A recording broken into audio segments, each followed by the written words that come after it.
बिहार में प्रचंड बहुमत मिला है एनडीए को।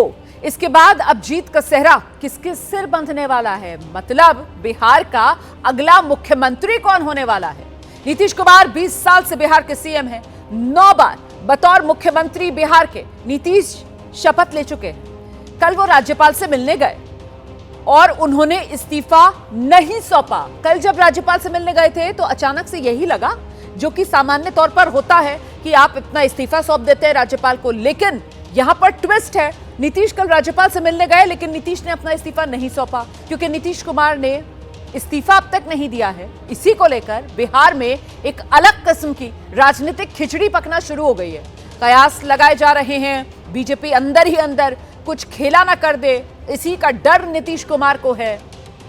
सीएम को लेकर सुपर सस्पेंस इसीलिए नहीं रुक रहा, क्योंकि बिहार बीजेपी के नेता नीतीश कुमार के नाम पर खुलकर मुहर नहीं लगा रहे, लेकिन दिल्ली वाले नेता और मौन धारण किए हुए हैं। पहेलियां बुझाई जा रही हैं। आज जेडीयू के कार्यकारी अध्यक्ष संजय झा, केंद्रीय मंत्री जेडीयू के बड़े नेता ललन सिंह दिल्ली में सरकार गठन को लेकर बीजेपी के शीर्ष नेतृत्व से मुलाकात कर सकते हैं। और ऐसे में बिहार को लेकर अब सस्पेंस बढ़ा हुआ है। क्या मुख्यमंत्री की कुर्सी, मुख्यमंत्री के चेहरे पर कोई पेच फंस गया है क्या? आखिरकार नीतीश कुमार ने कल इस्तीफा क्यों नहीं दिया? यह अपने आप में एक बड़ा सवाल है। बिहार में एनडीए को लेकर अभी की बड़ी खबर आई है, विधानसभा स्पीकर पद पर बीजेपी जेडीयू में पेच फंस गया है। अच्छा, ये नई खबर सामने आ रही है, सूत्रीय जानकारी दे रहे हैं कि विधानसभा में स्पीकर कौन होगा, विधानसभा का अध्यक्ष कौन होगा, इसको लेकर बीजेपी और जेडीयू में फिलहाल पेच फंस गया है। दोनों ही पार्टियां अपने अपने उम्मीदवार को स्पीकर बनाना चाहती हैं। दावेदारी बीजेपी और जेडीयू दोनों की तरफ से की जा रही है। स्पीकर पद पर बीजेपी जेडीयू दोनों का दावा। बीजेपी जेडीयू के बीच स्पीकर पद पर बात अभी भी जारी है। दिल्ली में जेडीयू के संजय झा, ललन सिंह मौजूद हैं। आज बीजेपी आलाकमान से मिल सकते हैं। बातचीत के जरिए रास्ता निकालने की तैयारी है। बताया जा रहा है, जेडीयू का दावा है, जब बीजेपी के पास विधान परिषद का सभापति पद है तो फिर विधानसभा अध्यक्ष का पद जेडीयू को मिलना चाहिए। सूत्रों की माने तो स्पीकर पद पर दोनों के बीच तकरार ज्यादा नहीं है। बातचीत के जरिए पेच सुलझाने की कोशिश की जा रही है। हालांकि अभी पिछली विधानसभा तक यह पद बीजेपी के पास ही था। नंदकिशोर यादव ही तो थे बिहार विधानसभा के अध्यक्ष। और अब इस पूरे मामले में बीजेपी के कुछ नेता हैं, उनके बयान भी सामने आ रहे हैं। बिहार में प्रचंड विजय और शपथ ग्रहण की बात तो कर रहे हैं, लेकिन नीतीश कुमार का नाम नहीं ले रहे। इसी वजह से तो सस्पेंस बना हुआ है, संशय गहरा रहा है। विधायक दल की बैठक भारतीय जनता पार्टी के अटल सभागार में होगा और उसमें सभी सांसद, विधायक, विधान पार्षद और केंद्र से पर्यवेक्षक भी रहेंगे और विधायक दल का नेता चुना जाएगा और उसके बाद फिर एनडीए के नेता का चयन होगा और फिर सरकार का दावा पेश किया जाएगा। अभी गांधी मैदान में ओथ शिरोमणि मनाने की संभावना है और इस देश के यशस्वी प्रधानमंत्री और दुनिया के सर्वाधिक लोकप्रिय नेता श्री नरेंद्र मोदी जी की भी आने की संभावना बन रही है। अनुरोध किया गया है उनसे। देखिए, बिहार ने पूरे देश के जो भी लोकतांत्रिक नीतिगत बातों को स्टडी करते हैं, उनको एक बहुत बड़ा मैसेज दिया है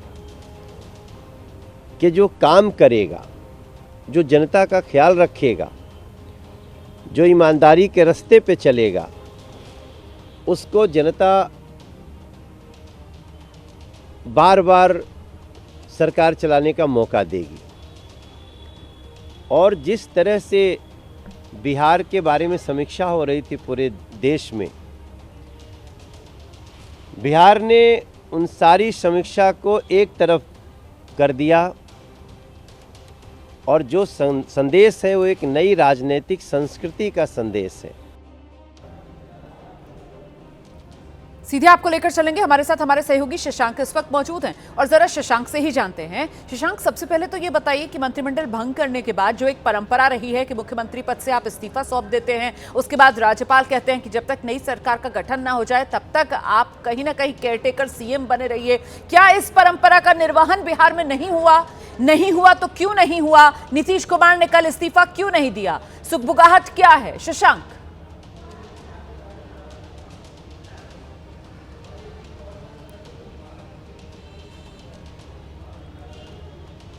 आपको मेरी आवाज मिल रही है शशांक?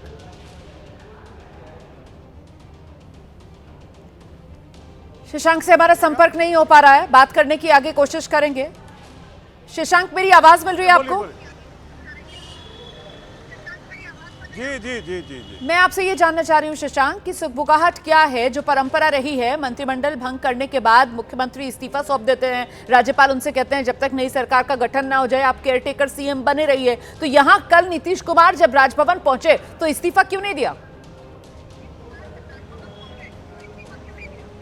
देखिए, यही एक बड़ा सवाल है कि आखिर नीतीश ने कल इस्तीफा क्यों नहीं दिया। माना यही जा रहा था कि जो नीतीश सरकार की जो ये मौजूदा कैबिनेट है, इसकी जो कल अंतिम बैठक हुई उसमें यही समझा जा रहा था कि नीतीश कुमार जो है विधानसभा भंग करने की अनुशंसा करेंगे और राज्यपाल के पास जाकर इस्तीफा सौंपेंगे और नई सरकार के गठन तक जो है वो कार्यवाहक मुख्यमंत्री बने रहेंगे। लेकिन ऐसा हुआ नहीं है।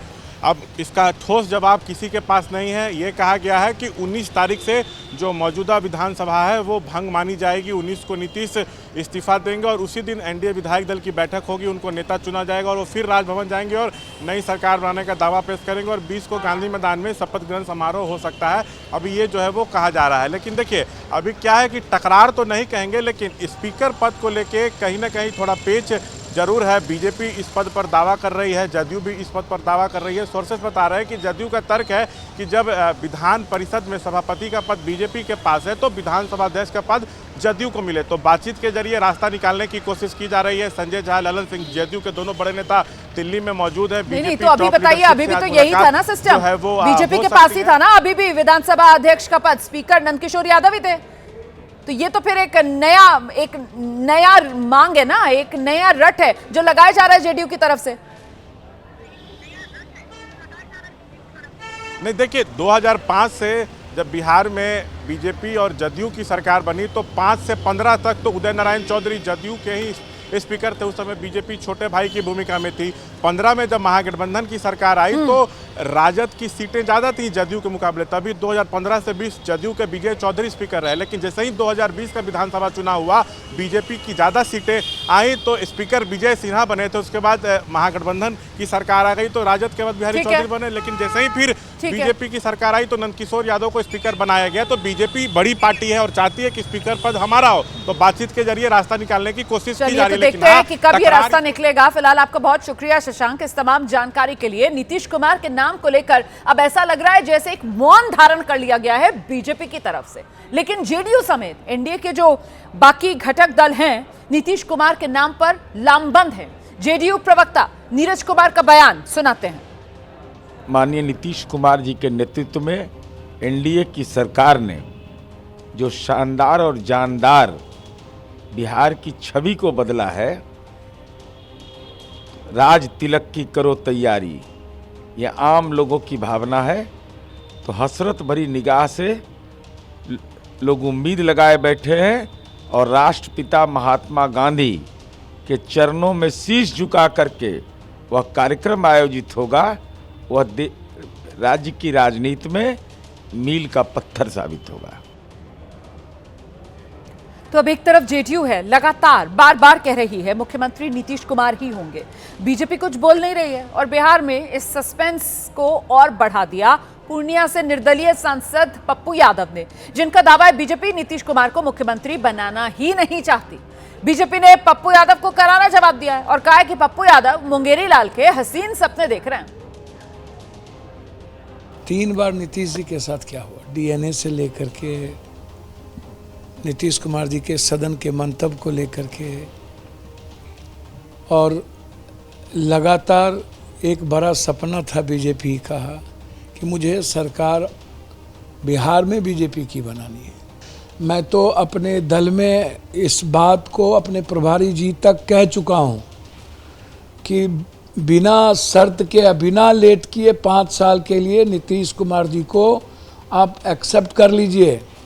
और नीतीश कुमार जी को बना भी दिया, वो मजबूरी होगी।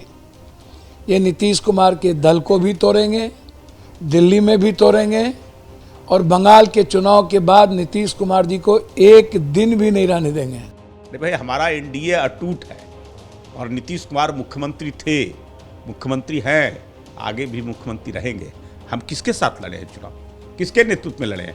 प्रधानमंत्री नरेंद्र मोदी और नीतीश कुमार, ये दोनों व्यक्ति जो है से इस राज्य की जनता की आकांक्षा और उम्मीद के प्रतीक हैं और आगे आने वाले समय में हमारी सरकार उस पर खरा उतरने का काम करेगी।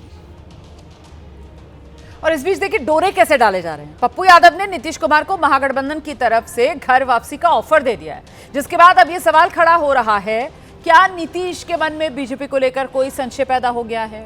नीतीश इस्तीफा देने गए थे तो फिर फैसला क्यों बदल लिया? भाई राजभवन गए तो इस्तीफा क्यों नहीं दिया नीतीश कुमार ने? विधानसभा भंग करने की तारीख को 19 नवंबर क्यों कर दिया गया है? जेडीयू विधायक दल की कल होने वाली बैठक क्यों कल टल गई? आज होने वाली बीजेपी की बैठक क्यों टाल दी गई? ये वो तमाम सवाल हैं जिसका फिलहाल किसी के पास जवाब नहीं है या कोई मीडिया के सामने आकर जवाब देना नहीं चाह रहा, और इसी वजह से सस्पेंस लगातार बढ़ता जा रहा है।